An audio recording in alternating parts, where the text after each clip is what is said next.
bet you weren't expecting me, were ya? Turn your back for 1 second and I'm like, wazoo! Ninja skills. You and I don't get to talk as often as I'd like. Everyone underestimates me, but then they turn their back and I'm like, boo! And they're like, what?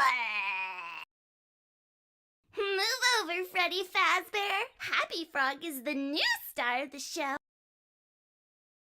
We've only just begun. I will never let you leave. I will never let you rest. I consider it a dignified death. Not really. It was actually quite pathetic.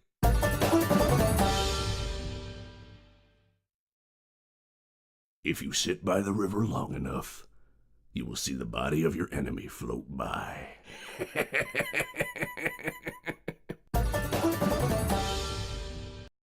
Even monkeys fall from trees.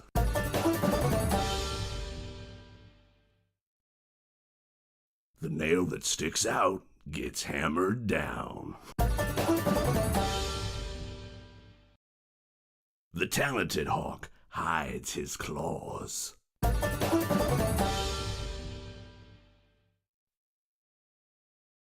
What did you think of my act? I don't get out much, so you'll have to forgive my enthusiasm. I hope you enjoyed the grand finale. Now is my time to shine. He tried to release you. He tried to release us. But I'm not going to let that happen. I will hold you here. I will keep you here, no matter how many times they burn us.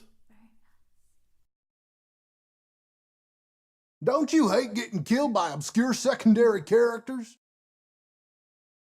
Stranger danger! I was just waiting for you to drop your guard. Whoops, that's gonna leave a mark. This is how it feels, and you get to experience it over and over and over again, forever. I will never let you leave.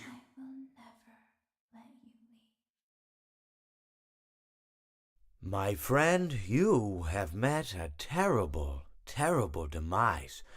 But, I don't feel too bad about it. After all, if it weren't from me, it would have just been from someone else, I guess what I'm trying to say is life goes on. Well, for everyone else, life goes on, not for you. You're dead. But that's neither here nor there. It reminds me of one summer day in the park. I was having just a delightful picnic with my good friend Orville. And I said to him, Orville, I have a story. And he said to me, what's the significance of the story? And I said to him, Orville, not every story has to have significance, Sometimes a story is just a story. If you try to read into every little thing and find meaning in everything anyone says, you'll just drive yourself crazy. I had a friend do it once. Wasn't pretty. We talked about it for years. And not only that, but you'll likely end up believing something you shouldn't believe and thinking something you shouldn't think, or assuming something you shouldn't assume, Sometimes, I said, a story is just a story. So just be quiet for 1 second of your life and eat your sandwich, okay? Of course, it was only then I realized I'd made sandwiches, and poor Orville was having such difficulty eating it. Elephants have those clumsy hands, Actually, I suppose that's the problem. They don't have hands at all, do they? They're all feet. I couldn't imagine someone asking me to eat a sandwich with my feet. Now, if I recall correctly, there was a bakery nearby. I said to him, Orville, let me go get you some rye bread. Now, I'm unsure if elephants enjoy rye bread, but I assure you that Orville does. Now, this was on a Tuesday, which was good because rye bread was always fresh on Tuesday. They made sourdough bread on Monday and threw it out Wednesday, or rather, they sold it at a discount for people wanting to feed the ducks and then Probably at the end of the day, finally, they threw it all out. I don't recall. I do remember a man who would bring his son to the bakery every Wednesday and then go feed the ducks. He would buy all of the sourdough bread. Of course, you're not supposed to feed the ducks sourdough bread at all. It swells up in their stomach and then they all die. At least that's what I've heard. I never saw any ducks die myself, but I did notice a substantial decrease in the duck population over the course of a few years. I just never thought to stop the man and tell him that he was killing the ducks by feeding them sourdough bread. And if you want my opinion on the matter, and I told Orville this as well, if you want to feed ducks, or birds, or any kind for that matter, it's best to buy seed. I mean, when you think about it, breads of any sort don't occur in nature. They don't grow on trees or spring up from the bushes. I don't think birds know what to do with bread.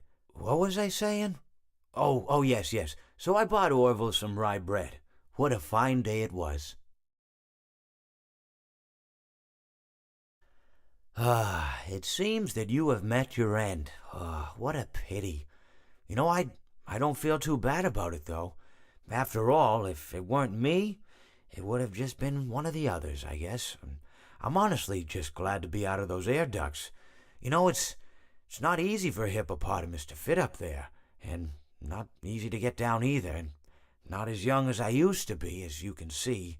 I used to be able to do all sorts of things. You're young, you're vibrant, you have that sort of pep in your step. It reminds me of a conversation I was having with one of my good friends, Orville. We were having a nice picnic one day. I believe it was summer. No, perhaps it was... Was it the fall? Yes. It was the fall because the leaves had turned already. But I said to Orville, I says, Orville, I have a story to tell you. And Orville looked at me, kind of odd and said, what's it about? I said to him, not every story has to be about something, Orville.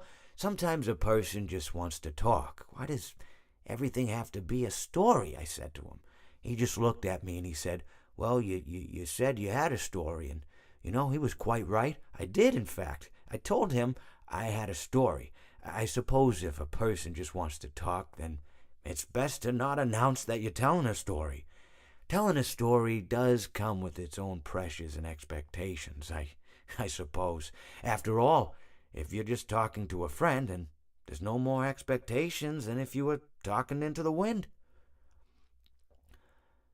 Words by themselves aren't expected to carry, aren't expected to stick. But if you announce you're telling a story, well then, there'd better be a point to it all, No one wants to sit and listen to someone ramble on and on and on with absolutely no end in sight. So, it's good to be mindful that when you tell someone that you're about to tell a story, that you have something to say. Telling someone that you're going to tell them a story is tantamount to asking them to stop what they're doing and pay attention. You're basically saying, hey, buddy, stop everything. Stop what you're thinking. I have a solution to everything. And, well, I didn't really have any story to tell. In hindsight, I probably just misspoke when I said that I had a story. I think it would have just been better to tell Orville that I wanted to tell him something rather than tell him that I had a story. But, even then, it might have put too much importance on the whole thing. Either way, it was quite a nice day. I remember that we were drinking tea.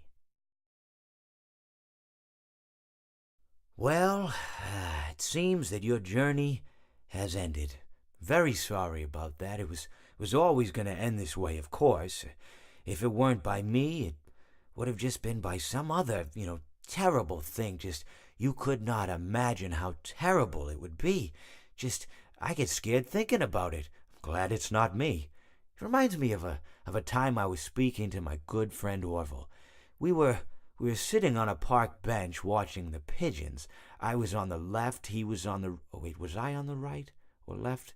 Anyways, it doesn't matter. We were sitting on there watching the pigeons. And I said to Orville, friend, those birds are frozen. And he kind of looked at me like I'd lost my mind. But I reminded him that it was winter, and often birds will sit in a tree until they freeze. And then they sort of fall to the ground until the sun warms up and they can, move around again. So I said to Orville, "You might as well save those breadcrumbs until the birds thaw, because they can't very well enjoy them in the condition they're in." To which he asked what I meant, and asking what condition the crumbs should be in before he threw them to the birds, assuming that I meant the birds couldn't enjoy the breadcrumbs in the condition that the crumbs were in, when in fact I had meant the birds could not enjoy them in the condition that the birds were in, considering that the birds were frozen. So he took a moment and then threw his last handful onto the ground. I said to him, "Orville, why did you throw the breadcrumbs to the birds when I just told you they're frozen?"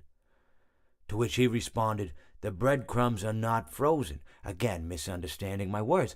I didn't mean to say that the breadcrumbs were frozen when I said I told you they're frozen. I'd been referring to the birds. In hindsight, what I should have said was, and this would make perfect sense, "Why did you throw the breadcrumbs to the birds when the birds are frozen?"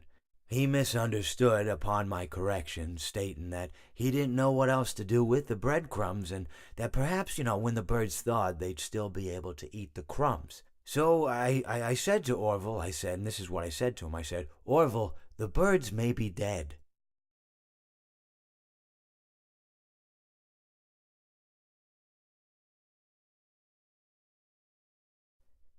It seems that you have met a horrible demise, my friend. But, these things happen in life. Life goes on. Not for you, obviously. You're dead. But it reminds me of a time I was having a conversation with my friend Orville. We were, where were we? I think we were by the river. We were sitting by the river and watching the fish leap over the falls. And I said to Orville, sometimes I feel like a fish leaping over and over again, always trying to get somewhere, though I don't know where, only to find myself in the jaws of a beast. He, of course, looked at me, surprised, "Have you been in the jaws of a beast, friend?" To which I said, "No, of course not, Orville." I said, No. I simply meant that life can seem like a relentless endeavor to overcome meaningless obstacles, only to meet an equally meaningless fate, regardless of your efforts, regardless of the obstacles you've passed. And Orville, he stood and proceeded to drape me with a picnic cloth, to which I asked him, I said, "Friend, what are you doing?" He looked at me very concerned, really. "I feel like you've gotten too much sun." Indeed, indeed I had. He proceeded to pour me a glass of just ice-cold lemonade. Ooh, you ever mix it with iced tea? You do like a little half lemonade, ooh, you should try it some. Well, you can't because you're dead. But anyways, so you may be asking yourself, how did I go from sitting by the falls and drinking lemonade to being wedged in the air duct? Not only with Orville, but with an entire assortment of fruity-colored friends. Well, there's really no good answer to that, but perhaps I met a demise of my own at some point, and this is my afterlife or my dream, whatever it might mean. I honestly don't know. Or maybe it doesn't mean anything at all. Maybe it doesn't mean anything at all.